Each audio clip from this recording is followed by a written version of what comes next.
सारेगामा कारवां mini भक्ति। भगवद गीता अध्याय 2 सांख्य योग।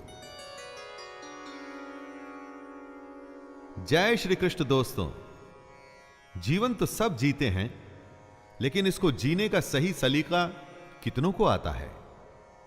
यही ध्येय है हमारी इस गीता का। मैं शैलेंद्र भारती भगवान श्री कृष्ण को प्रणाम करते हुए अपना कर्म शुरू करता हूं। जरा ध्यान से सुनिएगा। पहले अध्याय में आपने अर्जुन का विषाद, उसका दुख, उसकी दुविधा जानी। अब श्री कृष्ण उसका उत्तर देंगे और इस अध्याय का नाम है सांख्य योग। इसमें अर्जुन की कायरता तथा उसके भ्रम को लेकर विश्लेषण है, उसका एनालिसिस है। दोस्तों, यहां से शुरुआत होती है उस ज्ञान की जिसके लिए भगवद गीता दुनिया का सबसे महानतम ग्रंथ और ज्ञान का भंडार माना जाता है।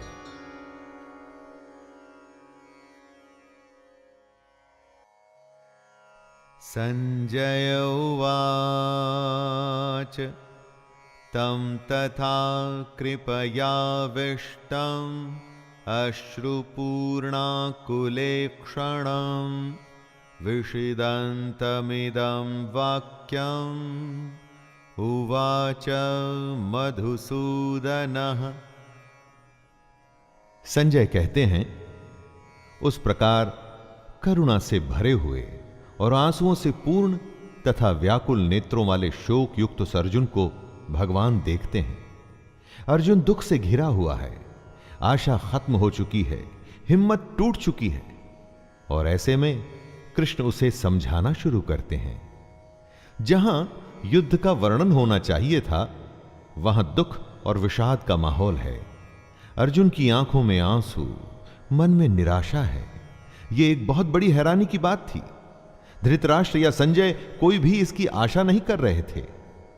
अर्जुन का दुख देखकर कृष्ण उत्तर देने के लिए तैयार होते हैं। दोस्तों, यही है गीता। अर्जुन या हम सबकी शंका और ईश्वर या कृष्ण का ज्ञान। श्री भगवानुवाच कुतस्त्वाकश्मलम् इदं विषमे समुपस्थितम् अनार्यजुष्टमस्वर्ग्यम् अकीर्तिकरमर्जुन।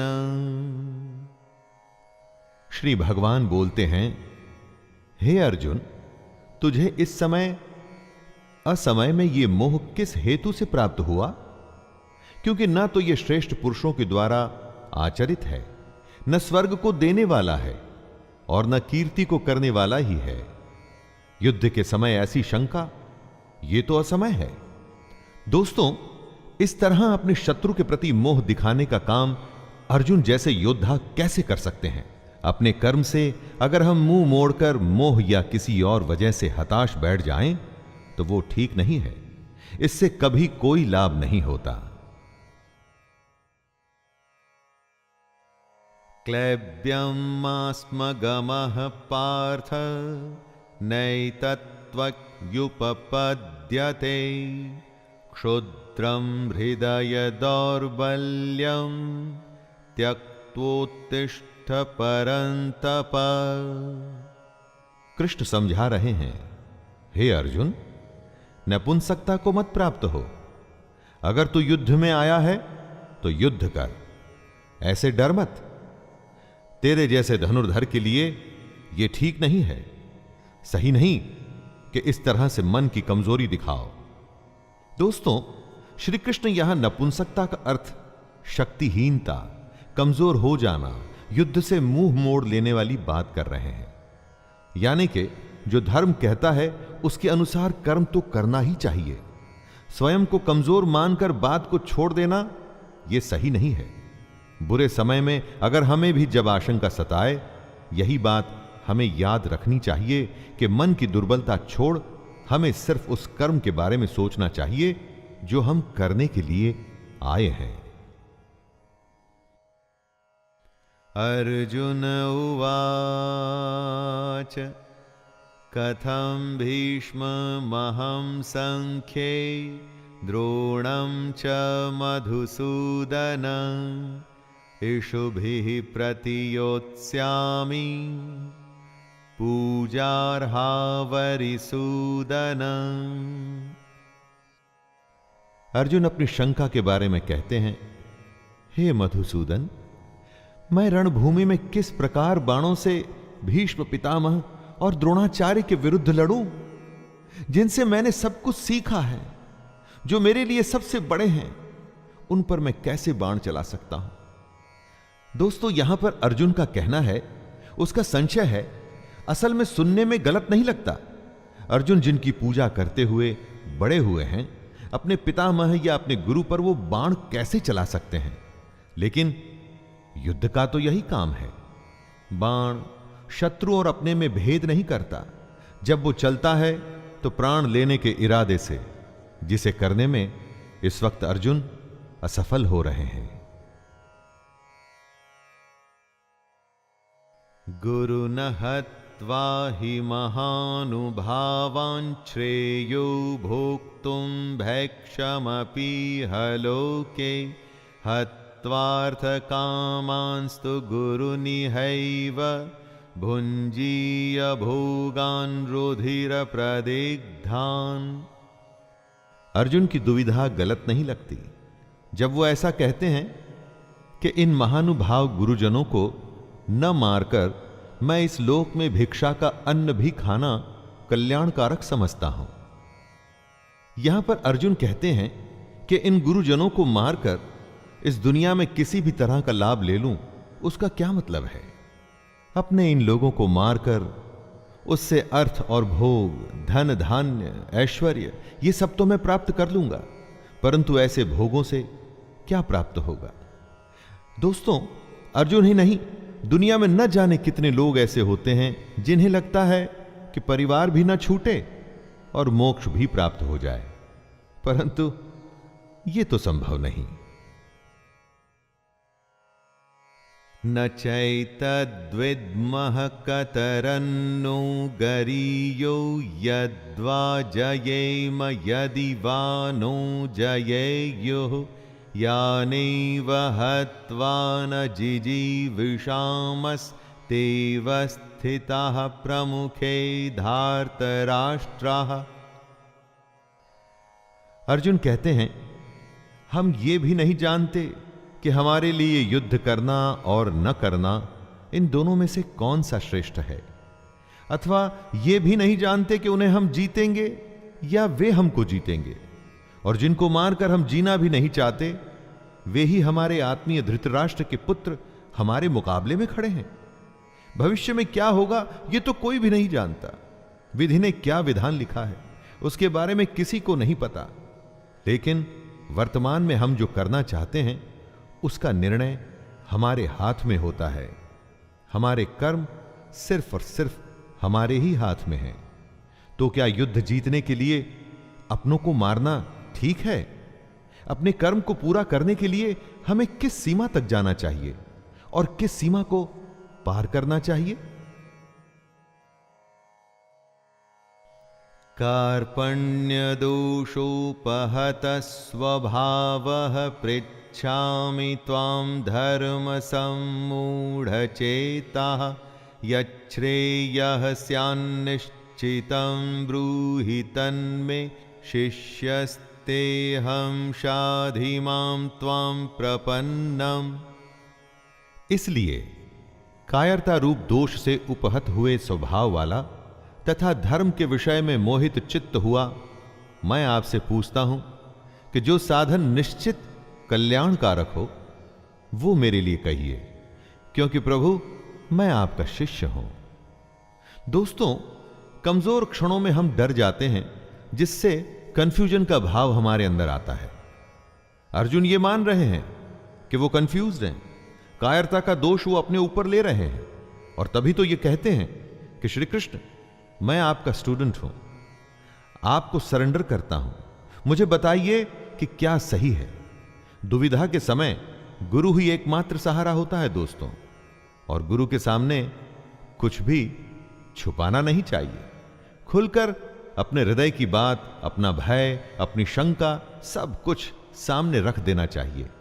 अगर ऐसा करेंगे तभी तो आपको मार्गदर्शन मिलेगा। नहि प्रपश्यामि ममापनुद्याद्यच्छोकमुच्छोषणमिन्द्रियाणाम् अवाप्य भूमा वसपत्रमृद्धं राज्यं सुराणामपि चाधिपत्यम्। अर्जुन आगे कहते हैं, जीतने पर उन्हें जमीन मिल जाएगी, धन धान्य मिलेगा, नाम होगा, लेकिन इन सब के मिलने के बाद उनका यह दुख कम नहीं होगा जो उन्हें अभी महसूस हो रहा है। यही बात है दोस्तों, जब अपनों का दुख सताता है तो किसी भी तरह का लाभ आराम नहीं देता। और उससे भी बड़ी बात, अगर आप शोक में हैं, दुख में हैं, तो जब तक उस दुख को दूर नहीं करेंगे, उसकी वजह ढूंढ नहीं लेंगे, उसका उपाय नहीं ढूंढ लेंगे, दुनिया का कोई भी सुख आपको आराम नहीं दे पाएगा। संजय उवाच एवमुक्त्वा ऋषिकेशं गुडाकेशः परन्तप न योत्स्य इति गोविन्दम् उक्त्वा तूष्णीं बभूवः। संजय धृतराष्ट्र को बोलते हैं, हे राजन, निद्रा को जीतने वाले अर्जुन अंतर्यामी श्री कृष्ण को फिर से कहते हैं, मैं युद्ध नहीं करूंगा। ये स्पष्ट कहकर चुप हो जाते हैं। यानी निद्रा हमारी नेचुरल आवश्यकता है, इस पर दुनिया में कोई भी विजय नहीं पाया है। लेकिन अर्जुन को ऐसा महान माना जाता था कि उसने निद्रा पर भी विजय प्राप्त कर ली थी। और वो ही अर्जुन निद्रा तो नहीं, अपने मोह, अपने डर और दुख से हारता हुआ दिख रहा है। किस समय कौन सी दुर्बलता हम पर हावी हो जाए और कुछ समय के लिए हम उससे हार मान लें, यह कहना बड़ा मुश्किल है। जब अर्जुन के साथ ऐसा हुआ है दोस्तों, तो हमारे साथ भी हो सकता है। लेकिन अर्जुन उस दुर्बलता को जीत के आगे बढ़ा था और उसी तरह से हमें भी बढ़ना होगा। तमुवाच ऋषिकेशः प्रहसन्निव भारत सेनयोरुभयोर्मध्ये विषिदन्तम् इदं वचः। धृतराष्ट्र की उत्सुकता बढ़ रही है। स्वाभाविक है कि एक पिता होने के नाते धृतराष्ट्र किसको जिताना चाहते थे, यह तो कहने की आवश्यकता नहीं है। वो युद्ध में भाग नहीं ले सकते थे, लेकिन युद्ध की एक एक बात को जानना चाहते हैं। संजय बताते हैं कि हे भरतवंशी धृतराष्ट्र, दोनों सेनाओं के बीच में शोक करते हुए अर्जुन हैं और उसके सामने अंतर्यामी श्री कृष्ण, जो अर्जुन को हंसते हुए ये वचन बोल रहे हैं। एक तरफ रोता हुआ कमजोर डरा हुआ बालक जैसे कि अर्जुन, और दूसरी तरफ त्रिकालदर्शी कृष्ण है। शायद कृष्ण को इसीलिए छलिया भी कहा जाता था। रोते हुए के सामने इस तरह से कौन हंसता है? और कृष्ण हंसते थे क्योंकि उन्हें वो पता था जो किसी को पता नहीं था। श्री भगवानुवाच अशोच्यानन्वशोचस्त्वं प्रज्ञं वादांश्च भाषसे गतासु न गतासुंश्च नानुशोचन्ति पंडिताः। श्री कृष्ण का गीता ज्ञान अब यहां से आरंभ हो रहा है दोस्तों। भगवान बोले, हे अर्जुन, तू न शोक करने योग्य मनुष्यों के लिए शोक करता है और पंडितों की तरह मुझसे बातें करता है, परंतु जिनके प्राण चले गए हैं उनके लिए और जिनके प्राण नहीं गए हैं उनके लिए भी पंडित जन शोक नहीं करते। कृष्ण का ज्ञान अंतिम सत्य है। वह अर्जुन से कहते हैं, कि तुम पंडितों की तरह बातें भी नहीं कर रहे और ना तुम ज्ञानियों की तरह बातें कर रहे हो। जो पंडित और जो ज्ञानी होते हैं वो किसी के जीवित रहने पर या जीवित न रहने पर भी शोक नहीं करते, अर्थात इस दुनिया में किसी भी बात का शोक नहीं करना चाहिए।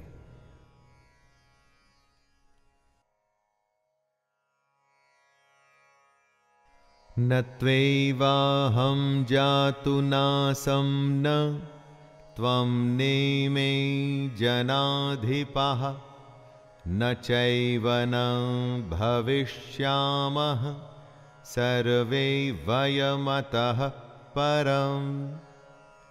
हे अर्जुन, न तो ऐसा ही है कि किसी काल में मैं नहीं था, तू नहीं था, अथवा ये राजा लोग नहीं थे, और न ऐसा ही है कि इससे आगे हम सब नहीं रहेंगे।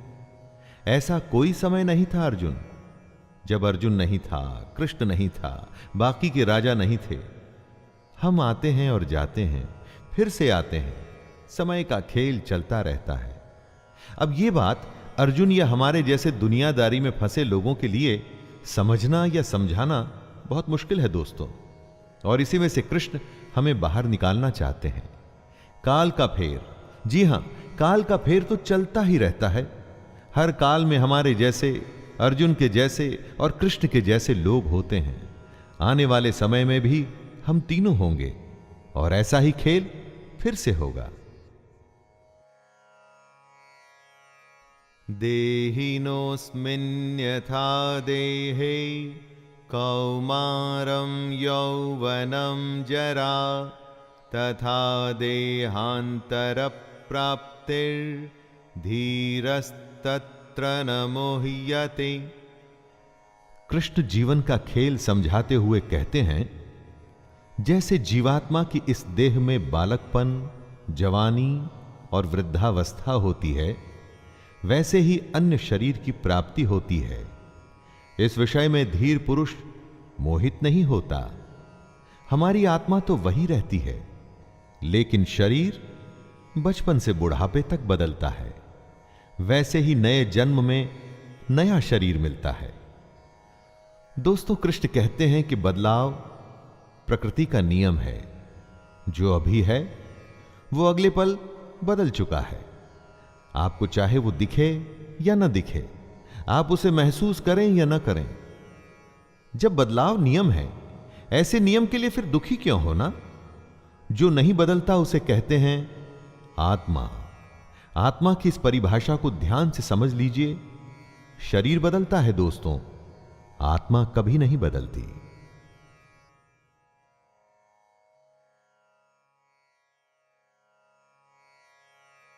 मात्रा स्पर्शास्तु कौन्तेय शीतोष्ण सुख दुःखदाः आगमापायिनो नित्यास्तांस्तितिक्षस्व भारत। हे कुंती पुत्र, सर्दी, गर्मी और सुख दुख को देने वाले इंद्रिय और विषयों के संयोग तो उत्पत्ति, विनाशशील और अनित्य हैं। इसलिए हे भारत, उनको तू सहन कर।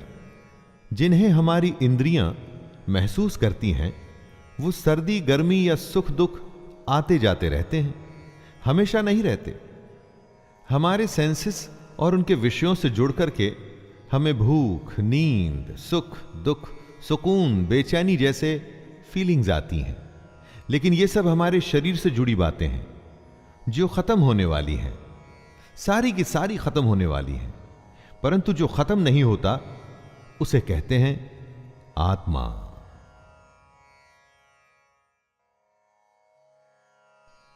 यम ही न व्यथयन्त ये ते पुरुषं पुरुषर्षभ समदुःख सुखं धीरं सोमृततत्त्वाय कल्पते।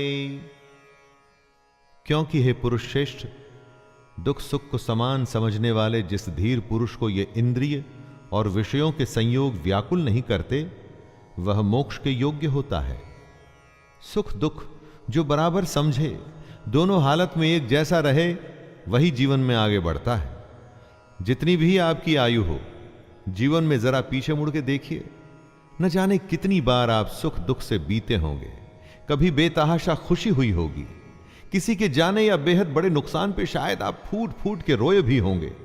और आगे आने वाले जीवन में भी ऐसा होता ही रहेगा। ज्ञानी इस बात को जानते हैं कि ऐसे सुख दुख तो आते जाते रहते हैं। एक ही भाव कभी रुक के नहीं रहता। नासतो विद्यते भावो न भावो विद्यते सतः उभयोरपि दृष्टोऽन्तस्त्वन्नयोस्तत्त्वदर्शिभिः। कृष्ण कहते हैं कि असत वस्तु की तो सत्ता नहीं है और सत का अभाव नहीं है। इस प्रकार इन दोनों का ही तत्वज्ञानी पुरुषों द्वारा देखा गया है। दोस्तों, जो झूठ है उसका कोई मूल्य नहीं, मूल्य सिर्फ सच का ही है। समझदार लोग इस बात को समझते हैं। जिसका आना जाना लगा रहे उसके लिए कोई क्या शोक करे। सुख गया तो दुख दरवाजे पर आने के लिए बिल्कुल तैयार खड़ा है। एक के लिए दुख करेंगे तो आने वाली अच्छी खबर के लिए जल्द ही खुश ही होना पड़ेगा। लेकिन अगर आप ज्ञान को समझें तो पाएंगे कि ये दोनों भाव झूठे हैं। इनका कोई मूल्य नहीं। मूल्य है तो सिर्फ आत्मा का, जो निरंतर है और सिर्फ वही सच है।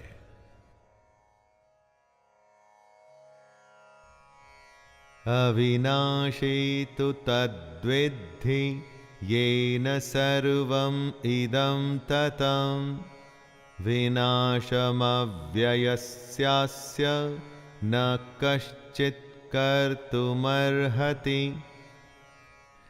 नाश रहित तो तू उसको जान जिससे ये संपूर्ण जगत दृश्य वर्ग व्याप्त है। इस अविनाशी का विनाश करने में कोई भी समर्थ नहीं है। मतलब परमानेंट सिर्फ वही है जिसमें ये पूरा जगत, पूरी दुनिया समाई हुई है, जो सबसे बड़ा सच है। बाकी सब कुछ आता जाता रहता है। सिर्फ ये सच्चाई ही हमेशा के लिए है। इस बात को समझने में डिफिकल्टी आ सकती है। ऐसा भी लग सकता है कि समझ नहीं आई, लेकिन इसको समझे बिना कोई हल भी तो नहीं है। हमारी आत्मा ही दुनिया की सबसे बड़ी सच्चाई है। यही आत्मा हमारे भीतर है, और जब यह आत्मा बाहर है तो पूरी दुनिया जो हमें दिखती है ना, वो भी इसी में समाई हुई है। अंतवंत इमे देहा नित्यस्योक्ताः शरीरिणः अनाशिनो प्रमेयस्य तस्माद्युध्यस्व भारत। सबसे बड़ी सच्चाई है हमारी आत्मा, जो मरती नहीं। बाकी सब कुछ हमारा शरीर या हमारे भाव हैं जो मर जाते हैं। कृष्ण कहते हैं, हे भरतवंशी अर्जुन, तू युद्ध कर, क्योंकि ये आत्मा अमर है, इसका मरना संभव नहीं। इसीलिए इसे सबसे बड़ी सच्चाई कहा गया है। महापुरुष इसी ज्ञान, इसी आत्मा को समझने में अपना पूरा जीवन संन्यास में, समाधि में, ध्यान में बिता देते हैं। कृष्ण का कहना है कि शरीर नाशवान है और आत्मा अमर है, और वही सच्चाई है, तो शोक किस बात का करना।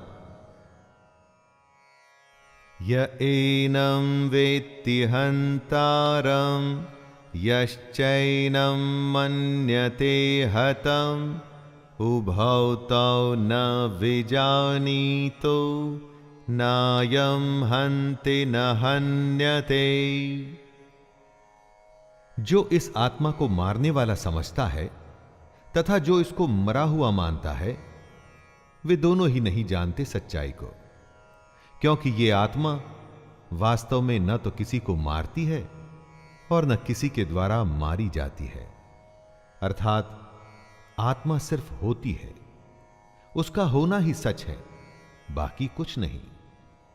ये तो अज्ञान ही है जो हमें यह सोचने पे मजबूर करता है कि हमने किसी को मार दिया या हम मार देंगे।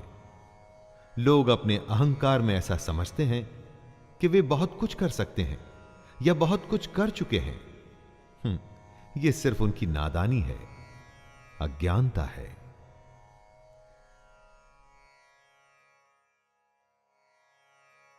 न जायते म्रियते वा कदाचिन्नायं भूत्वा भविता वा न भूयः अजो नित्यः शाश्वतोऽयं पुराणो न हन्यते हन्यमाने शरीरे। कृष्ण आगे समझाते हैं कि ये आत्मा किसी काल में भी न तो जन्मती है और ना ही मरती है, तथा ना ये उत्पन्न होकर फिर होने वाली ही है, क्योंकि ये तो अजन्मा, नित्य, सनातन और पुरातन है। शरीर के मारे जाने पर भी ये मरती नहीं। आत्मा हमेशा रहती है, हर काल में। बाकी सब कुछ आता है और जाता है। आत्मा कल, आज और कल हमेशा रहेगी। गीता की सबसे गंभीर बात का यह मूल है दोस्तों, जब कुछ नहीं था तो आत्मा थी, जब कुछ नहीं होगा तो भी आत्मा होगी। आत्मा को छोड़ बाकी सब बदलेगा, आएगा और जाएगा।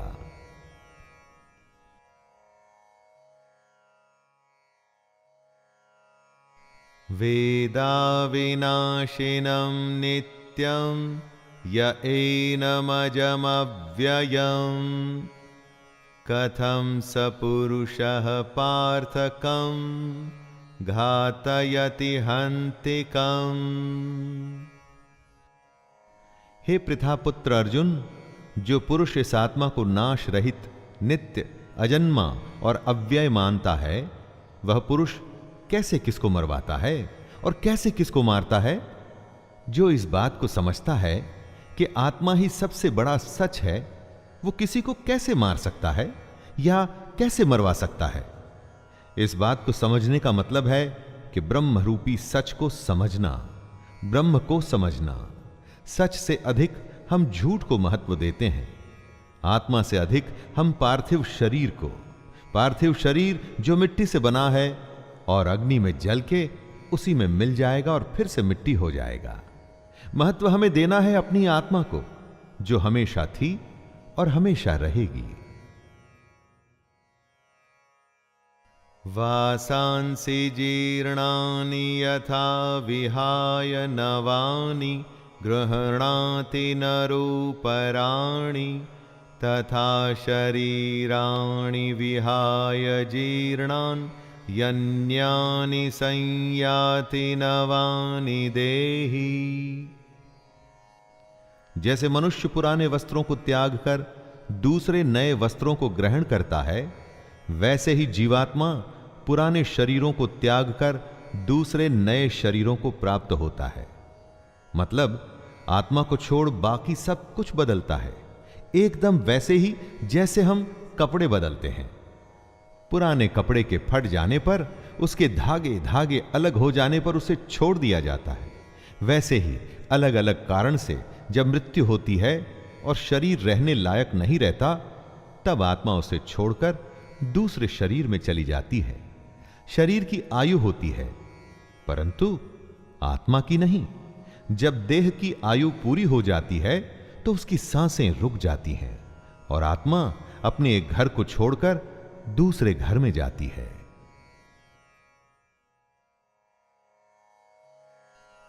नैनं छिन्दन्ति शस्त्राणि नैनं दहति पावकः न चैनं क्लेदयन्त्यापो न शोषयति मारुतः। इस आत्मा को शस्त्र नहीं काट सकते, इसको आग नहीं जला सकती, इसको जल नहीं गला सकता और वायु सुखा नहीं सकती। आत्मा कोई वस्तु नहीं कि कट जाए, जल जाए या सूख जाए। आत्मा के इसी स्वरूप को कृष्ण समझा रहे हैं। जैसे कपड़ा फटता है, गल जाता है, उसी तरह से आत्मा को कोई वस्तु समझना भूल होगी।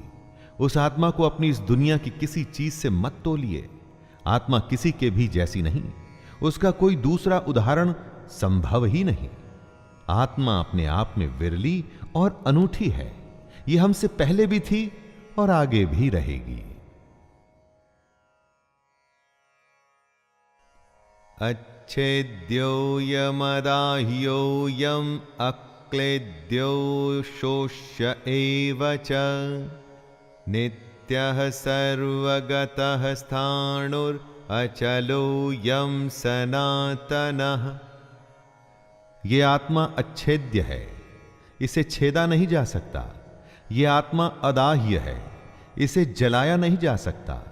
अक्लेद्य है मतलब गीला भी नहीं किया जा सकता। और निसंदेह अशोष्य है मतलब इसे सुखाया भी नहीं जा सकता।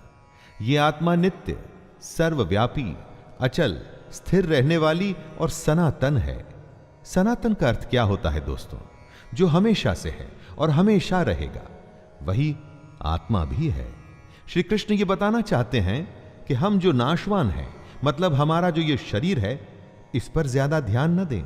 हम समझें आत्मा को जिसका नाश नहीं हो सकता, तभी हमें मुक्ति मिलनी संभव हो सकती है।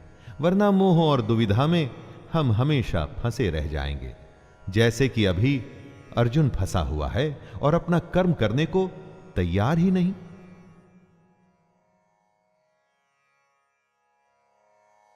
अव्यक्तोऽयमचिन्त्योऽयम् अविकार्योमुच्यते तस्मादेवं विदित्वैनं नानुशोचितुमर्हसि। आत्मा का स्वरूप अव्यक्त है, मतलब इसे व्यक्त नहीं कर सकते, समझा नहीं सकते। इसको अचिंत्य कहते हैं। इसको आप सोच भी नहीं सकते। यह आत्मा विकार रहित है। आत्मा में कोई कमी नहीं होती दोस्तों। कृष्ण आगे कहते हैं कि हे अर्जुन, इस आत्मा को उपर्युक्त प्रकार से जानकर तू शोक करने के योग्य नहीं है, अर्थात तुझे शोक करना उचित नहीं है। आत्मा अव्यक्त इसलिए है क्योंकि इस आत्मा को हम अपनी इंद्रियों से नहीं समझ सकते। इंद्रियां इस दुनिया के लिए है और इन इंद्रियों से हम हैप्पीनेस, सैडनेस, सर्दी, गर्मी, टचिंग, खाना पीना, ऐसी भौतिक एक्टिविटीज करते हैं। आत्मा इन सब से परे है। अथ चैनं नित्यजातं नित्यं वा मन्यसे मृतं तथापि त्वं महाबाहो नैवं शोचितुमर्हसि। आत्मा का ये ज्ञान कृष्ण अर्जुन को इसलिए दे रहे हैं कि वो जिनके लिए शोक कर रहा है वो व्यर्थ है। कृष्ण समझाते हैं कि हे अर्जुन, यदि तू इस आत्मा को जन्म लेने वाली तथा सदा मरने वाली मानता है तो हे महाबाहो, तू इस प्रकार शोक करने के योग्य नहीं है। दोस्तों, अगर अर्जुन आत्मा को जन्म लेने वाला और मरने वाला समझता है तो भी शोक करने का कोई अर्थ नहीं है। अगर अर्जुन आत्मा को शरीर की तरह ही जन्म लेने वाला और मरने वाला समझता है तो भी युद्ध में मरने वालों के लिए शोक करने का कोई मतलब नहीं। जातस्तहि ध्रुवो मृत्युर्ध्रुवं जन्म मृतस्य च तस्मादपरिहार्येऽर्थे न त्वं शोचितुमर्हसि। कृष्ण कहते हैं कि हे अर्जुन, अगर तुम ये मानते हो कि जन्मे हुए की मृत्यु निश्चित है और मरे हुए का जन्म निश्चित है, तो इससे भी इस बिना उपाय वाले विषय में तुम्हें शोक करने का कोई हक नहीं है। जन्म और मृत्यु तो जुड़े हैं एक के बाद दूसरे का होना, तो फिर शोक क्यों करना? जिसका जन्म हुआ उसका अंत तो निश्चित है, और अगर आत्मा ने जन्म लिया है तो उसका मरना भी निश्चित है। कृष्ण यहां यह कह रहे हैं कि न जाने कितनी ही बार हम उन बातों के लिए शोक करते हैं जिसका होना तय है। यह समझदारी नहीं है। जो तय है वो होगा ही, और जो होगा ही तो उसके लिए शोक करके अपने आप को कमजोर या दुर्बल बनाने की क्या आवश्यकता है? अव्यक्तादीनि भूतानि व्यक्तमध्यानि भारत अव्यक्तनिधनान्येव तत्र का परिदेवना। हे अर्जुन, संपूर्ण प्राणी जन्म से पहले अप्रकट थे और मरने के बाद भी अप्रकट हो जाने वाले हैं, केवल बीच में ही प्रकट है। फिर ऐसी स्थिति में शोक क्या करना? हमारा होना, किसी का भी होना उनके जन्म और मृत्यु के बीच में होता है, तो फिर शोक किसके लिए करना? अचानक से एक जन्म होता है, जब कोई नहीं था तो वो एक नया खिलखिलाता हुआ नया जीवन आता है, खुशियां लिए हुए, लेकिन उसके साथ ही किसी के जाने की भी तैयारी शुरू हो गई है। ऐसा तो हो नहीं सकता कि हम अच्छे को स्वीकार करें और बुरे के लिए शोक मनाते रहें। जीवन के सच को हमें मानना पड़ेगा। आश्चर्यवत् पश्यति कश्चिदेन माश्चर्यवद्वदति तथैव चान्यः आश्चर्यवच्चैनमन्यः शृणोति श्रुत्वाप्येनं वेद न चैव कश्चित्। कोई एक महापुरुष ही इस आत्मा को आश्चर्य की भांति देखता है और वैसे ही दूसरा कोई महापुरुष भी इसके तत्व को आश्चर्य की भांति वर्णित करता है, तथा दूसरा कोई अधिकारी पुरुष इसे आश्चर्य की भांति सुनता है, और कोई कोई तो सुनकर भी इसको नहीं जानता। यानी कि आत्मा को समझना बेहद बेहद और बेहद मुश्किल है। कुछ आत्मा के बारे में सुन के हैरान होंगे कि ऐसा कैसे हो सकता है। कोई हैरान होकर आत्मा का वर्णन करेगा, और हम में से कोई ऐसे होंगे जो सुन के इस बात को समझ नहीं पाएंगे। बात को समझिए, कितनी ही बार लोग ज्ञान की बातें सुनते हैं और थोड़ी ही देर में वापस अपनी मोह माया की दुनिया में लग जाते हैं। दोस्तों, उसी मोह माया से तो निकलना है अगर आप आत्मा को समझना चाहते हैं। देहि नित्यमवध्योऽयं देहे सर्वस्य भारत तस्मात् सर्वाणि भूतानि न त्वं शोचितुमर्हसि। हे अर्जुन, यह आत्मा सबके शरीर में सदा ही अवध्य है। इस कारण संपूर्ण प्राणियों के लिए तू शोक करने के योग्य नहीं है। अवध्य यानी आत्मा का वध करना संभव नहीं है। जब आत्मा को कोई मार ही नहीं सकता और आत्मा ही एक सच है, तो तू शोक किसके लिए कर रहा है? दोस्तों, सबसे बड़ी बात जो सामने आती है वो ये कि इस आत्मा को समझें कैसे। इसको समझना ही मोक्ष की प्राप्ति है। स्वधर्ममपि चावेक्ष्य न विकम्पितुमर्हसि धर्म्याद्धियुद्धाश्रेयोऽन्यत् क्षत्रियस्य न विद्यते। कृष्ण अर्जुन को याद दिलाते हैं कि अपने धर्म को देखकर भी तू भय करने योग्य नहीं है, अर्थात तुझे भय नहीं करना चाहिए, क्योंकि क्षत्रिय के लिए धर्मयुक्त युद्ध से बढ़कर दूसरा कोई कल्याणकारी कर्तव्य नहीं है। दोस्तों, कृष्ण कहते हैं कि अगर हमने किसी काम को करने का निर्णय ले लिया है तो फिर उससे डरना नहीं चाहिए। पूरे तन मन से बस उस काम को, उस युद्ध को करने में लग जाना चाहिए। ज्ञान यह है कि निर्णय के बाद डरने का कोई मतलब नहीं, सिर्फ करने का मतलब है, कर्म करने का। यदृच्छया चोपपन्नं स्वर्गद्वारमपावृतं सुखिनः क्षत्रियाः पार्थ लभन्ते युद्धमीदृशम्। हे पार्थ, अपने आप प्राप्त हुए और खुले हुए स्वर्ग के द्वार रूप इस प्रकार के युद्ध को भाग्यवान क्षत्रिय लोग ही पाते हैं। युद्ध को, चैलेंज को खुले मन से स्वीकार करने में ही सबसे बड़ी खुशी है। दोस्तों, कृष्ण युद्ध को स्वर्ग का खुला हुआ द्वार बता रहे हैं। हमारे लिए भी यह बात इस तरह से सही है कि हमको भी अपने जीवन में अगर कोई चुनौती मिलती है तो उसे मोक्ष मानकर उस चैलेंज को पूरा कर जाने में लग जाना चाहिए। क्षत्रिय वो है जो युद्ध में अपना धर्म निभाए। अगर आपकी कामना, आपका प्रयास आपके लिए युद्ध है तो एक क्षत्रिय की तरह आपको भी अपने धर्म को पूरा करना चाहिए।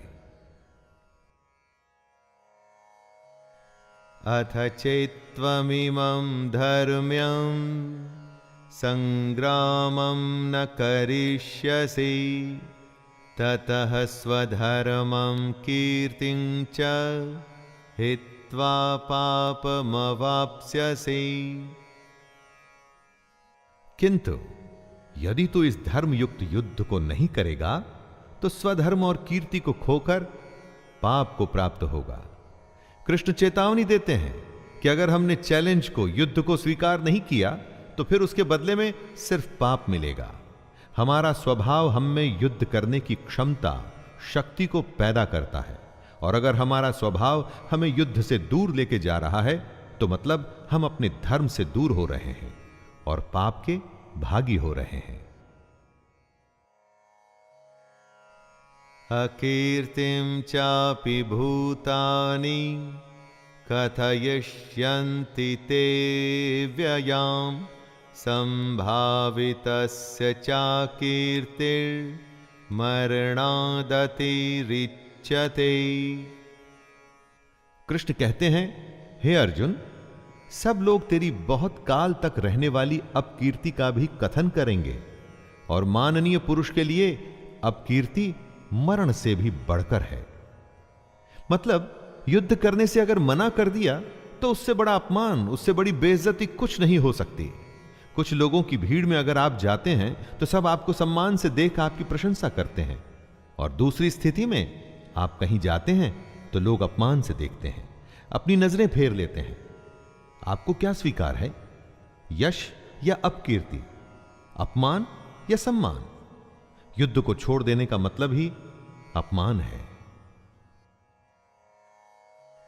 भयाद्रणादुपरतं मंस यन्ते त्वां महारथाः येषां च त्वं बहुमतो भूत्वा यास्यसि लाघवम्।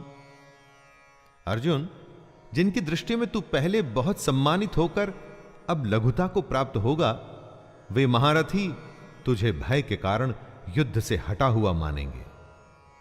दोस्तों, अर्जुन को सब महान योद्धा समझते थे। अगर अर्जुन युद्ध से हट जाता तो वो उसे कायर मानते। चाहे अर्जुन हो या हम, युद्ध न करने में बहुत अपमान होता है। अच्छा या बुरा, छोटा या महान, सब तुलना का खेल है दोस्तों।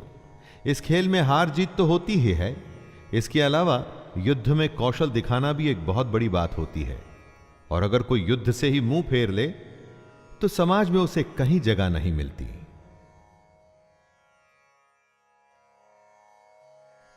अवाच्य वादांश्च बहून् वदिष्यन्ते तवाहिताः निन्दन्तस्त्वसामर्थ्यं ततो दुःखतरं नु किम्। आपके बैरी, आपके शत्रु तो इसी ताक में रहते हैं कि कब आपकी निंदा कर सकें। युद्ध से भाग के उन्हें ऐसा मौका क्यों देना? हे अर्जुन, तेरे बैरी लोग तेरे सामर्थ्य की निंदा करते हुए तुझे बहुत से न कहने जैसे वचन भी कहेंगे। उससे अधिक दुख और क्या होगा? अपने चारों तरफ देखिए दोस्तों, ऐसे लोगों की कमी नहीं होगी जो इस मौके की तलाश में हैं कि कैसे आपको नीचा दिखाया जाए। अगर ये मौका आप खुद ही उन्हें परोस कर दे देंगे तो सोचिए उन्हें कितनी खुशी होगी। फिर हमें उन्हें यह मौका देने की क्या आवश्यकता है?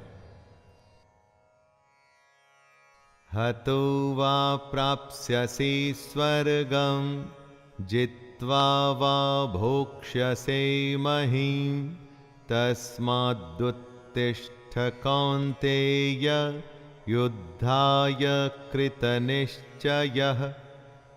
या तो तू युद्ध में मारा जाकर स्वर्ग को प्राप्त होगा अथवा संग्राम में जीतकर पृथ्वी का राज्य भोगेगा। इस कारण हे अर्जुन, तू युद्ध के लिए निश्चय करके खड़ा हो जा। आज की दुनिया में इसी बात को सोच के देखिए दोस्तों, पूरे जी जान से खेलने पर आप हार जीत की चिंता नहीं करते, क्योंकि आप अपना सब कुछ झोंक चुके होते हैं। जीतने पर नाम होता है और हारने पर भी आप अपने और दूसरों के मन में सम्मान पाते हैं, क्योंकि आपने धर्म के अनुसार युद्ध किया। इसलिए अपनी चुनौतियों से, चैलेंजेस से कभी भी मुंह नहीं मोड़ना चाहिए।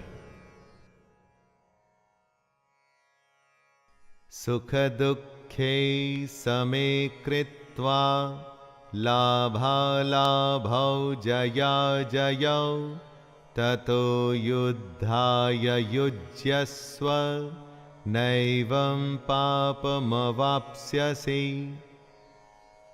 जय पराजय, लाभ हानि और सुख दुख को समान समझकर उसके बाद युद्ध के लिए तैयार हो जा। इस प्रकार युद्ध करने से हे अर्जुन, तू पाप को नहीं प्राप्त होगा। दोस्तों, अपनी चुनौती में अगर आप अपना सर्वस्व लगा देते हैं तो जीतने पर तो सब कुछ मिलेगा ही, लेकिन अगर हार भी जाते हैं तो अफसोस नहीं होगा, निराशा नहीं होगी, क्योंकि आपके पास जो भी था वो आपने युद्ध में, अपनी चैलेंजेस में लगा दिया। अब इस स्थिति को बड़े ध्यान से देखिए। युद्ध में अपना सब कुछ लगाने पर हार जीत में अंतर कम हो जाता है, और यही तो कृष्ण भी कह रहे हैं कि सुख और दुख को एक जैसा समझें और बस युद्ध में लग जाएं। अच्छा बुरा सबको एक जैसा समझकर बस अपने काम, अपनी चुनौती में लग जाइए। एषा ते विहिता सांख्ये बुद्धिर्योगे त्विमां शृणु बुद्ध्या युक्तो यया पार्थ कर्मबंधं प्रहास्यसि। हे पार्थ, यह बुद्धि तेरे लिए ज्ञान योग के विषय में कही गई है, और अब तू इसको कर्म योग के विषय में सुन। दोस्तों, अब कृष्ण कर्म योग के बारे में बता रहे हैं, जिससे कर्मों के बंधन को तोड़ा जा सके, नष्ट किया जा सके। ज्ञान सोचने और समझने की बात है, और कर्म व्यवहारिक यानी प्रैक्टिकल, सच्चाई, दोनों तरीके हैं अपने गंतव्य, मंजिल या डेस्टिनेशन पर पहुंचने के। यनेहाभिक्रमनाशोस्ति प्रत्यवातो न विद्यते स्वल्पमप्यस्य धर्मस्य त्रायते महतो भयात्। इस कर्म योग में आरंभ का अर्थात बीज का नाश नहीं है, और उल्टा फल रूपी दोष भी नहीं है, बल्कि इस कर्म योग रूपी धर्म का थोड़ा सा भी साधन जन्म मृत्यु रूपी महान भय से रक्षा करवा देता है। सबके लिए ज्ञान का, साधना का, साधुओं का मार्ग संभव नहीं है। हमारे जैसे अधिकतर लोगों को कर्म योग अपनाना चाहिए। अगर कर्म योग को समझ के उस पर हम सब चल सकें तो कभी निराशा नहीं होगी। अगर इस कर्म योग को हम थोड़ा सा भी समझ लें तो जन्म और मृत्यु के डर से हमेशा के लिए बच सकते हैं। व्यवसायात्मिका बुद्धिर एकेह कुरु नंदन बहुशाखा ह्यनन्ताश्च बुद्ध्यो व्यवसायिनाम्।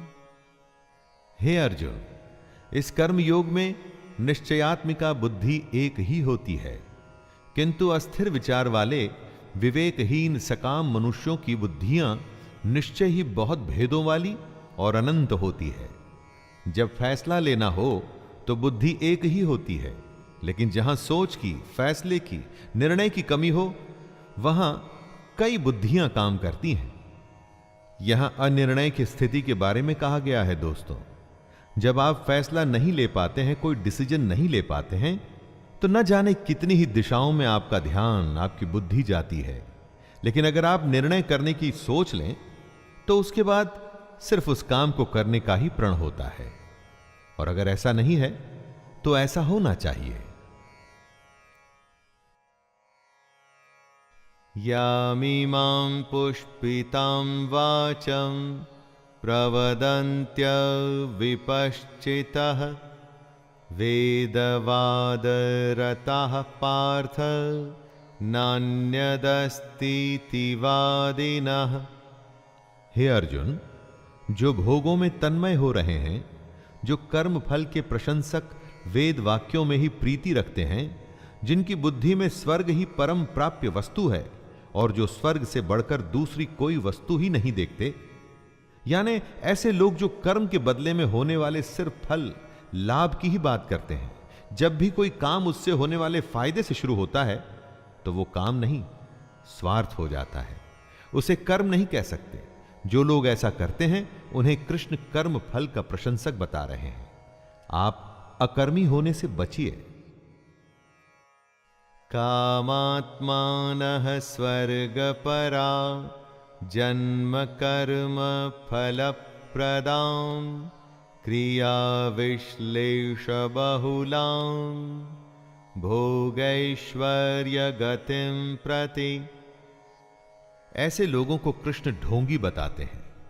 वो कहते हैं, हे अर्जुन, ऐसा कहने वाले हैं वे अविवेकी जन इस प्रकार की जिस पुष्पित अर्थात दिखाऊ शोभा युक्त वाणी को कहा करते हैं, ऐसे लोग ढोंगी होते हैं। यानी वो लोग जो कर्म की बात सिर्फ इसलिए करते हैं ताकि उन्हें बदले में भोग और ऐश्वर्य जैसे फल या लाभ मिल सकें, काम से ज्यादा उसके होने वाले फायदे की बात करना ढोंग है। कई लोग आपको मिलेंगे जो जमीन पर इतना काम नहीं करेंगे जितना वो हवाई किले बनाएंगे। दोस्तों, ऐसे ढोंगी लोगों से बचना चाहिए। भोगैश्वर्य प्रसक्तानां तया परित चेतसां व्यवसायात्मिका बुद्धिः समाधौ न विधीयते। जो कर्म की बातें सिर्फ भोग और ऐश्वर्य के लिए करते हैं, जिनका ध्येय सिर्फ भोग और ऐश्वर्य है, उन पुरुषों की परमात्मा में निश्चयात्मिका बुद्धि नहीं होती। यानी ऐसे लोगों का ध्येय स्वार्थ होता है, फायदा होता है। भगवान या अपने काम में सच्ची लगन नहीं होती। ऐसे लोगों की संगत से बचना चाहिए। इनकी पहचान होती है इनके नेगेटिव रवैये से। इनकी बातों से आप समझ जाएंगे कि काम में इनकी कोई रुचि नहीं, बस उस काम का फल भोगने में इनको बहुत रुचि है। त्रैगुण्य विषया वेदा निस्त्रैगुण्यो भवार्जुन निर्द्वन्द्वो नित्यसत्वस्थो निर्योगक्षेम आत्मवान। हे अर्जुन, वेदों के कर्म कांड हमारी प्रकृति के 3 गुणों से जुड़े हैं। इसलिए तू उन भोगों एवं उनके साधनों में आसक्तिहीन, हर्ष शोकादि द्वंद्वों से रहित, नित्य वस्तु परमात्मा में स्थित योग और क्षेम को न चाहने वाला और स्वाधीन अंतःकरण वाला हो। यहां पर कृष्ण अत्यंत कठिन लेकिन सबसे बड़ी बात कह रहे हैं। वो कहते हैं कि वेद भी सिर्फ 3 गुणों में ही सीमित हो जाते हैं, उससे आगे वो भी नहीं जानते। उससे आगे है कर्मयोग। उनका कहना है कि कर्म करो लेकिन उसमें आसक्ति नहीं, उससे जुड़े सुख दुख से लगाव न रखो। यावानर्थ उदपाने सर्वतः संप्लुतोदके तावान् सर्वेषु वेदेषु ब्राह्मणस्य विजानतः। बेहद बड़े जलाशय के प्राप्त हो जाने पर छोटे जलाशय में मनुष्य का जितना प्रयोजन रहता है, उसी तरह से अगर जिसने ब्रह्म तत्व को समझ लिया तब उसके लिए वेदों की कोई आवश्यकता नहीं। पोथी पढ़ पढ़ जग मुआ पंडित भया न कोय। पोथी या वेद से ही आपको सफलता मिले ऐसा सोचना गलत है। कर्म योग तो उस बड़े तालाब की तरह है कि अगर यह मिल गया तो छोटे तालाब की आवश्यकता आपको क्यों रहेगी। कर्म का खेल इतना बड़ा है कि उसके आगे सारे ज्ञान छोटे पड़ जाते हैं। लेकिन कर्म को समझना पड़ेगा कि आखिर ये होता क्या है। कर्मण्येवाधिकारस्ते मा फलेषु कदाचन मा कर्मफल हेतुर्भुर्मा ते संगोस्त्वकर्मणि। तेरा कर्म करने में ही अधिकार है, उसके फलों में कभी नहीं। इसलिए तू कर्मों के फल के लिए काम मत कर। और ऐसा भी ना हो कि तू कर्म ही ना करे। कर्म करना है लेकिन फल के लिए नहीं। गीता के सबसे लोकप्रिय श्लोक में इस श्लोक की गिनती होती है। कर्म करना है लेकिन फल के लिए नहीं, उसे अपना धर्म और अपना कर्तव्य समझकर। योगस्थः कुरु कर्माणि संगत्यक्त्वा धनंजय सिद्धय सिद्धयोः समो भूत्वा समत्वं योग उच्यते। कृष्ण योग को और समझा रहे हैं। हे धनंजय, तू आसक्ति को त्याग कर सिद्धि और असिद्धि में समान बुद्धि वाला होकर योग में स्थित हुए कर्तव्य कर्मों को कर। कर्म के फल की इच्छा न कर, और ऐसा नहीं करना कि कर्म करने में इच्छा न हो। यही निष्काम कर्म की कुंजी, उसकी चाबी, उसका सार है। कर्म के बाद क्या फल मिलेगा उसकी परवाह किए बिना बस पूरी लगन से अपने धर्म और कर्तव्य को पूरा कर। दूरेण ह्यवरं कर्म बुद्धि योगा धनंजय बुद्धौ शरणमन्विच्छ कृपणः फलहेतवः। कर्म के फल की इच्छा को छोड़ के जो निष्काम कर्म योगी होता है वो पाप पुण्य से दूर हो जाता है। जो फल के लिए काम करते हैं उन्हें हमेशा असफल होने का डर रहता है, और इसीलिए कभी भी वो कर्म को अच्छे से नहीं कर पाते, और फिर अगर उनको फल मिल भी जाता है तो इसी फल में उलझ जाते हैं। इसलिए हमें बुद्धि योग की शरण में आना चाहिए। लगन सिर्फ काम में और भगवान में, तब बुद्धि निश्चय से काम कर पाती है। बुद्धि युक्तो जहातीह उभे सुकृत दुष्कृते तस्माद् योगाय युज्यस्व योगः कर्मसु कौशलम्। बुद्धि योग की शरण में आने से बिना फल के काम करने वाला इसी दुनिया में पाप पुण्य से मुक्त हो जाता है। हे अर्जुन, तू समत्व रूप योग में लग जा। मतलब अच्छा हो बुरा हो, सुख हो या दुख हो, सभी में एक ही तरीके से समभाव से तू बस अपना कर्म, अपना कर्तव्य करता रहे। कर्मजं बुद्धियुक्ता हि फलं त्यक्त्वा मनीषिणः जन्मबन्ध विनिर्मुक्ताः पदं गच्छन्त्यनामयम्।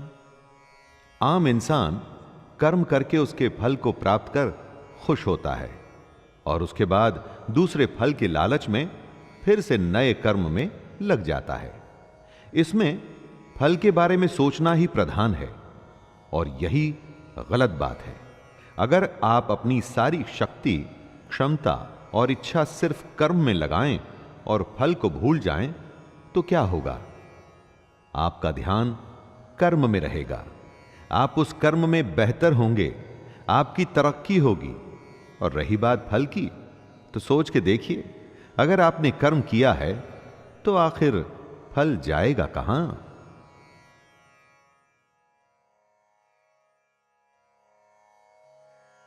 यदा ते मोह कलिलं बुद्धिर्व्यतितरिष्यति तदा गन्तासि निर्वेदं श्रोतव्यस्य श्रुतस्य च। कर्म के फल का मोह हो या रिश्तों का मोह, धन या ऐश्वर्य का मोह, यही मोह हमें फंसाता है। जब बुद्धि मोह के दलदल से निकल जाती है, तब परमात्मा के पास आने की राह निकल आती है। रिश्ते, धन, ऐश्वर्य बुरे नहीं, उनसे मोह बुरा है, क्योंकि जब आपका लगाव इन वस्तुओं से हो जाता है तो सोचने की शक्ति कम हो जाती है, बुद्धि ठीक से काम नहीं करती, फैसले गलत हो जाते हैं। इसलिए इस मोह को बुरा बताया गया है। धृतराष्ट्र के पुत्र मोह से ही पूरा महाभारत हुआ। युधिष्ठिर के द्यूत या जुए के मोह में उनका पूरा राज्य चला गया था। दोस्तों, ये उस समय की ही बात नहीं है। आप चाहें तो आज के समय के भी कई सारे उदाहरण जो आप अपने आसपास में देख सकते हैं। श्रुति विप्रतिपन्ना ते यदा स्थास्यति निश्चला समाधावचला बुद्धिस्तदा योगमवाप्स्यसि। जितने लोग होते हैं उतने किस्म की बातें होती हैं, और जितनी बातें होती हैं उतने तरीके से बुद्धि सोचती है। जब दिमाग, बुद्धि स्थिर होकर एक जगह या परमात्मा में लग जाती है तो उसे ही योग कहते हैं। बुद्धि का स्थिर हो जाना ही एकाग्रता यानी कंसंट्रेशन कहलाता है। दोस्तों, स्थिर होकर एकाग्रता से कुछ करने को समाधि की स्थिति भी कहते हैं। और अगर आपने कंसंट्रेशन से काम किया हुआ हो तो मैं दावे के साथ कहता हूं कि वो काम कभी भी व्यर्थ नहीं होगा। अर्जुन उवाच स्थितप्रज्ञस्य का भाषा समाधिस्थस्य केशव स्थितधिः किं प्रभाषेत किमासीत व्रजेत किम्। अर्जुन पूछते हैं, हे केशव, समाधि में स्थित परमात्मा को प्राप्त हुए स्थिर बुद्धि पुरुष का क्या लक्षण है? वह स्थिर बुद्धि पुरुष कैसे बोलता है, कैसे बैठता है और कैसे चलता है? दोस्तों, आप जरूर जानना चाहेंगे कि जो लोग अपनी अपनी फील्ड में सबसे ऊपर पहुंचते हैं उनकी सफलता का रहस्य क्या है। अर्जुन भी जानना चाहता है कि जो स्थिर होके अपनी बुद्धि को एक जगह लगा देते हैं उनकी पहचान क्या है। श्री भगवानुवाच प्रजहाति यदा कामान् सर्वान् पार्थ मनोगतान् आत्मयैवात्मना तुष्टः स्थितप्रज्ञस्तदोच्यते। श्री भगवान उत्तर देते हैं, हे अर्जुन, जिस काल में ये पुरुष मन में स्थित संपूर्ण कामनाओं को भली भांति त्याग देता है और आत्मा से आत्मा में ही संतुष्ट रहता है, उस काल में वह स्थित प्रज्ञ कहा जाता है। भगवान कृष्ण ने बताया था कि आत्मा ही सबसे बड़ी सच्चाई है। मोह, इच्छा या कामना छोड़ना ही आत्मा के पास आना है। जिसको संतुष्टि, शांति के लिए किसी दूसरे पर निर्भर नहीं रहना पड़ता, वो ही अपनी कामना को त्याग सकता है। दोस्तों, सोचिए, क्या आपको अपनी खुशी, अपनी शांति के लिए किसी और की आवश्यकता पड़ सकती है? दुःखेष्वनुद्विग्नमनः सुखेषु विगतस्पृहः वीतरागभयक्रोधः स्थितधीर्मुनिरुच्यते। बुरा होने पर जिसके मन में दुख पैदा न हो, अच्छा होने पर जो मन भी शांत रहे, खुशी से पागल न हो, गुस्सा, डर या प्रेम जो सब कुछ एक ही भाव से एक ही जैसे देखता हो, उसकी बुद्धि स्थिर रहती है और वही मुनि या योगी कहलाता है। अच्छी खबर पे खुश हो जाना, बुरे पे उदास, ये तो स्वाभाविक ही है। अगर किसी जानवर को भी आप कुछ खाने को देंगे तो वो खुश होगा, छीन लेंगे तो उसे बुरा लगेगा। लेकिन इस सब से जो ऊपर उठ जाता है, अलग अलग अवस्थाओं में भी वो अपनी स्वयं की हालत नहीं बदलता, मतलब उसकी बुद्धि स्थिर है, यानी वो मुनि है। वो योगी कहलाने के लायक है। यह सर्वत्रानभिस्नेहस्तत् तत्प्राप्य शुभाशुभं नाभिनन्दति न द्वेष्टि तस्य प्रज्ञा प्रतिष्ठिता। जिसमें लगाव नहीं है, शुभ हो या अशुभ, अच्छा या बुरा, जो दोनों को एक जैसे देखता है, वही अपनी बुद्धि को स्थिर रखता है। इस श्लोक में कृष्ण समझा रहे हैं कि किस तरह से अलग अलग हालत में खुद को, अपनी बुद्धि को स्थिर रखा जाए, कैसे संयम और धैर्य से हम अपने जीवन में अनुशासन ला सकते हैं, वरना चारों तरफ या तो दुख की हाहाकार होगी या खुशी से लोग झूम रहे होंगे।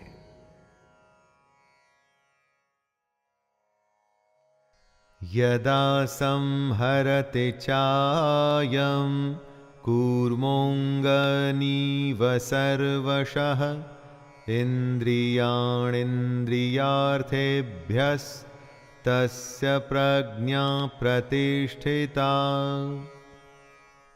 कछुआ जिस तरह से सब ओर से अपने अंगों को समेट लेता है, वैसे ही जब पुरुष इंद्रियों के विषयों से इंद्रियों को सब प्रकार से हटा लेता है, तब उसकी बुद्धि स्थिर होती है। यानी दुनिया में रहकर भी दुनियादारी से बचना ही बुद्धि को स्थिर करना है। अगर किसी के सामने आप बहुत ही स्वादिष्ट खाना रखें, तो क्या वो खुद को रोक पाएगा? किसी के सामने आप महंगे आभूषण या डिजिटल गैजेट्स रखें, तो क्या वो स्वयं पर कंट्रोल कर सकेगा? ना, ये संभव नहीं है दोस्तों। इसको जो संभव कर दे, उसी की बुद्धि स्थिर होती है। आप स्वयं पर आजमा के देखिए, अगर दुनिया की वस्तुएं आपको लुभा नहीं पाती, तो आप अपनी बुद्धि को नियंत्रण में ले आएंगे।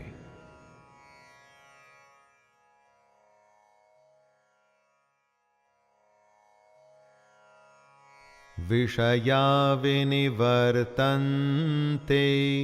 निराहारस्य देहिनः रसवर्जं रसोऽप्यस्य परं दृष्ट्वा निवर्तते। संभव है कि हम दुनिया के विषयों में रुचि न लें, इससे हम दुनिया से दूर तो हो जाएंगे, लेकिन दुनिया के प्रति उनकी आसक्ति नहीं जाती। कहने का मतलब है कि मन की इच्छा को खत्म करना है, आसक्ति खत्म करनी है। अगर ऐसा करना है तो ही बुद्धि स्थिर होगी। कृष्ण कह रहे हैं कि मान लीजिए आप दुनिया की वस्तुओं को ना भी बोल देते हैं, तो क्या आपका मन उन्हीं में लगा हुआ है? आसक्ति, इच्छा खत्म करनी है, तभी तो मोह खत्म होगा। मन के लगाव को ही मोह कहते हैं। यततो ह्यापि कौन्तेय पुरुषस्य विपश्चितः इंद्रियाणि प्रमाथीनि हरन्ते प्रसभं मनः। हे अर्जुन, आसक्ति का नाश न होने के कारण ये प्रमथन स्वभाव वाली इंद्रियां प्रयास करते हुए बुद्धिमान पुरुष के मन को भी बलपूर्वक हर लेती हैं। कृष्ण समझा रहे हैं कि जहां आप अपनी इच्छा या अपनी आसक्ति खत्म नहीं करते, वहां इंद्रियां आपको अपने वश में कर लेती हैं। सोचिए, कितनी ही बार ऐसा होता है कि सुख दुख आपके वश में नहीं, आप सुख दुख के वश में हो जाते हैं। कभी हंसी नहीं रुकती तो कभी रोना नहीं, कभी भूख नहीं रुकती तो कभी नींद, और कभी काम वासना भी नहीं रुकती।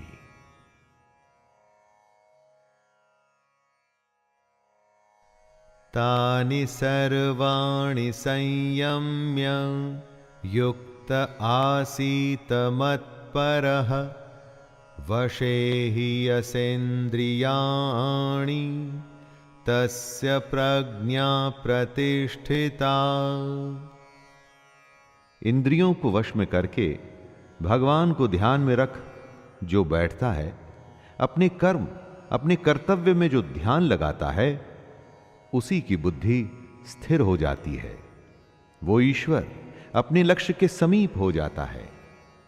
दोस्तों, अगली बार आप कुछ भी करें ना, तो ये देखिएगा कि वो काम आपकी इंद्रियां आपसे करवा रही हैं या आपका कर्म वो करवा रहा है।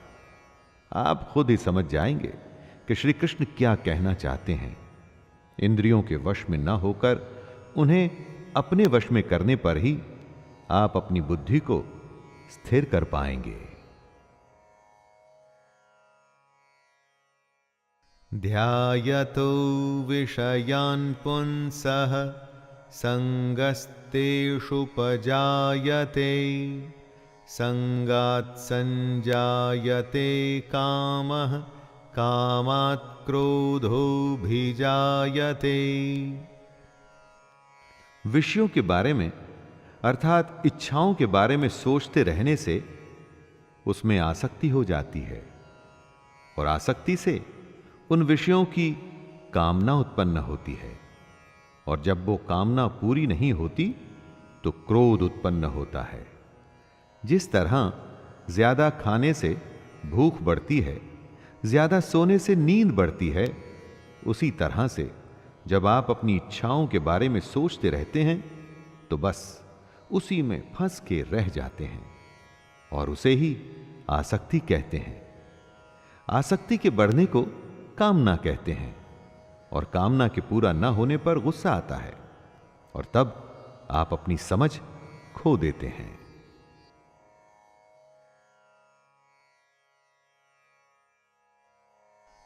क्रोधात् भवति सम्मोहः सम्मोहात् स्मृतिविभ्रमः स्मृतिभ्रंशात् बुद्धिनाशो बुद्धिनाशात् प्रणश्यति। यानी सोचने की शक्ति कम हो जाती है, मूढ़ भाव से स्मृति में भ्रम हो जाता है। जब सोच नहीं सकते तो याद भी नहीं रख सकते। स्मृति में भ्रम हो जाने से बुद्धि अर्थात ज्ञान शक्ति का नाश हो जाता है। जब याद नहीं रख पाएंगे तो ज्ञान किसी काम नहीं आएगा, बुद्धि बेकार हो जाएगी और बुद्धि का नाश हो जाने से पुरुष अपनी स्थिति से गिर जाता है। राग द्वेष वियुक्तैस्तु विषयानिन्द्रियैश्चरन् आत्मवश्यैर्विधेयात्मा प्रसादम् अधिगच्छति।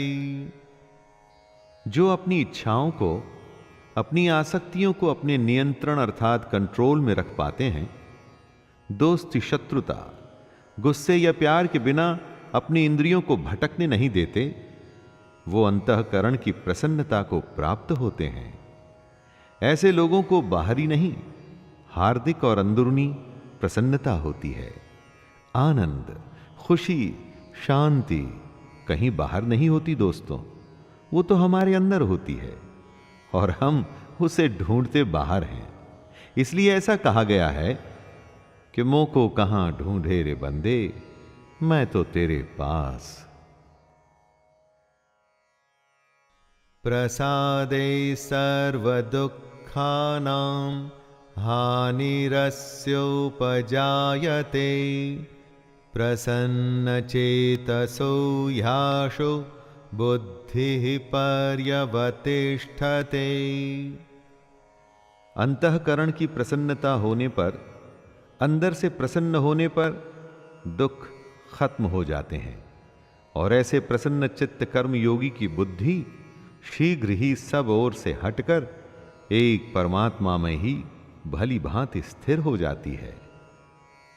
दोस्तों, आप अपने लक्ष्य के बारे में सोचिए, प्रयास करिए कि उसे सबसे अच्छा, पूरी दुनिया में दी बेस्ट सबसे श्रेष्ठ उसे कैसे कर सकते हैं और उसे पूरा करने में लग जाइए।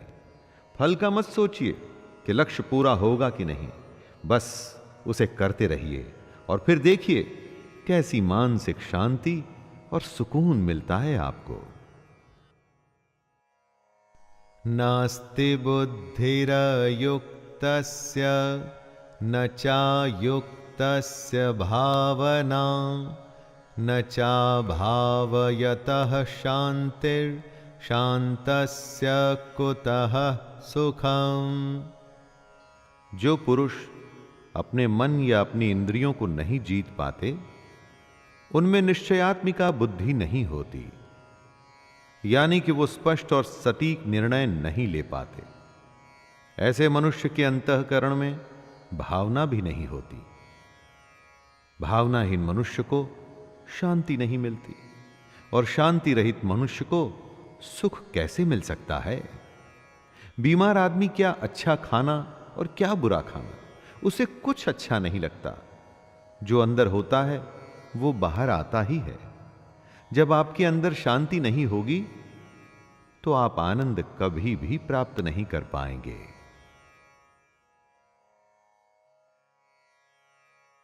इंद्रियाणां हि चरतां यन्मनोनो विधीयते तदस्य हरति प्रज्ञां वायुर्नावमिवाम्भसि।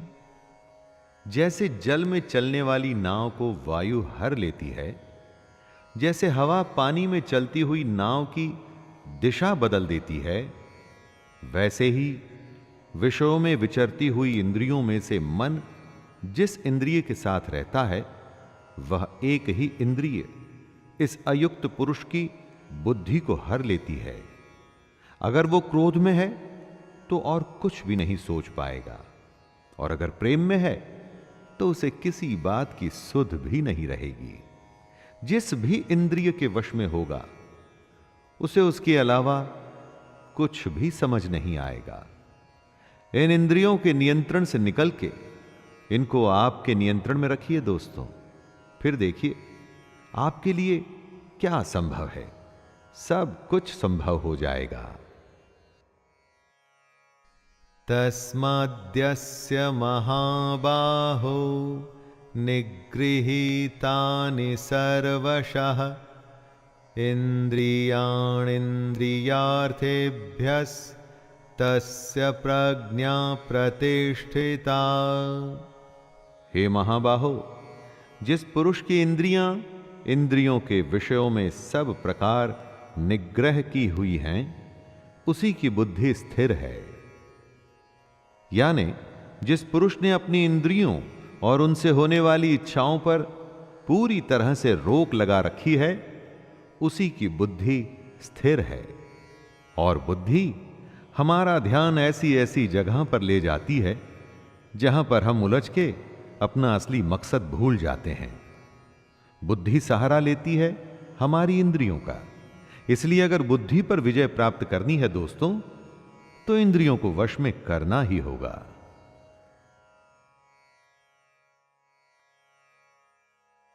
या निशा सर्वभूतानां तस्यां जागर्ति संयमी यस्यां जाग्रति भूतानि सा निशा पश्यतो मुनेः। संपूर्ण प्राणियों के लिए जो रात्रि के समान है, उस नित्य ज्ञान स्वरूप परमानंद की प्राप्ति में स्थित प्रज्ञ योगी जागता है। और जिस नाशवान सांसारिक सुख की प्राप्ति में सब प्राणी जागते हैं, परमात्मा के तत्व को जानने वाले मुनि के लिए वह रात्रि के समान है। दोस्तों, कृष्ण की यह बात गहरी है और समझनी पड़ेगी। जो सबके लिए रात है, उस रात में योगी परमात्मा के लिए, ज्ञान के लिए जागता है और साधना करता है। और जो सबके लिए सांसारिक सुख है, जिसके लिए संसार में हर कोई जागता है, वो सुख योगी के लिए रात के समान है। जब सब सोते हैं तो मेहनती बच्चा रात में जाग के पढ़ता है और परीक्षा में वो ही अव्वल आता है। आपूर्यमाणमचल प्रतिष्ठं समुद्रमापः प्रविशन्ति यद्वत् तद्वत् कामायं प्रविशन्ति सर्वे स शान्तिमाप्नोति न कामकामी। जैसे नाना प्रकार की नदियों के जल सब ओर से परिपूर्ण अचल प्रतिष्ठा वाले समुद्र में उसको विचलित न करते हुए ही समा जाते हैं, वैसे ही सब भोग जिस स्थित प्रज्ञ पुरुष में किसी प्रकार का विकार उत्पन्न किए बिना समा जाते हैं, वही पुरुष परम शांति को प्राप्त होता है, भोगों को चाहने वाला नहीं। नदियां समुद्र को विचलित अर्थात उसे डिस्टर्ब नहीं करती, उसी तरह से स्थिर बुद्धि वाले पुरुष में सारी इच्छाएं, सारे भोग समा जाते हैं और उसे विचलित नहीं करते। कई बार किसी के कहने पर आपको बुरा लगता है और आप अपना आपा खो देते हैं, इसका मतलब आपका अपने ऊपर नियंत्रण नहीं है। ऐसा समुद्र बनिए जिसमें कोई भी नदी, किसी भी तरह की गाली या कोई कमेंट आपको कभी भी विचलित न कर पाए। विहाय कामान्यः सर्वान् पुमांश्चरति निःस्पृहः निर्ममो निरहंकारः स शान्तिमधिगच्छति। जो पुरुष संपूर्ण कामनाओं को त्याग कर ममता रहित, अहंकार रहित और स्पृहा रहित हुआ विचरता है, वही शांति को प्राप्त होता है, अर्थात वो शांति को प्राप्त है। कामना का, इच्छा का त्याग करना है, उससे मोह नहीं रखना है, घमंड नहीं करना है, दुनिया में रहकर भी दुनिया से अलग रहना है। ऐसे ही इंसान को शांति प्राप्त होती है। कामयाब वही होता है जो परेशान हुए बिना अपनी धुन में, अपने काम में लगा रहता है। सफलता उसी के ही पांव चूमती है। एषा ब्राह्मी स्थितिः पार्थ नैनां प्राप्य विमुह्यते स्थित्वा स्यामन्तकालेऽपि ब्रह्मनिर्वाणमृच्छते। हे अर्जुन, ये ब्रह्म को प्राप्त हुए पुरुष की स्थिति है। इसको प्राप्त होकर योगी कभी मोहित नहीं होता और अंतकाल में भी इस ब्रह्म स्थिति में स्थित होकर ब्रह्मानंद को प्राप्त हो जाता है। दोस्तों, कृष्ण अर्जुन को बता रहे हैं कि जो पुरुष ऐसा करने में सफल होता है उसे ब्रह्म की प्राप्ति होती है। ब्रह्म का अर्थ है सबसे बड़ा सत्य, इससे आगे कुछ भी नहीं होता। कृष्ण कहते हैं कि ये जो सारे लक्षण हैं उन लोगों के हैं जो अपनी बुद्धि को स्थिर रखकर अपने लक्ष्य को प्राप्त करते हैं। स्वाभाविक है कि अगर इन बातों को हम भी अपने जीवन में उतार लें तो हम भी अपने लक्ष्य से कभी दूर नहीं रहेंगे। दोस्तों, ये था गीता का दूसरा अध्याय, सांख्य योग। इस अध्याय में श्री कृष्ण ने कर्म को समझाया, उसके प्रति हमारे उत्साह को बढ़ाया और यह समझाया कि सिर्फ और सिर्फ कर्म में ही अपना ध्यान रखना और किसी भी बात में नहीं। तो आज्ञा दीजिए, अपने मित्र शैलेंद्र भारती को मुलाकात होती है तीसरे अध्याय में। जय श्री कृष्ण।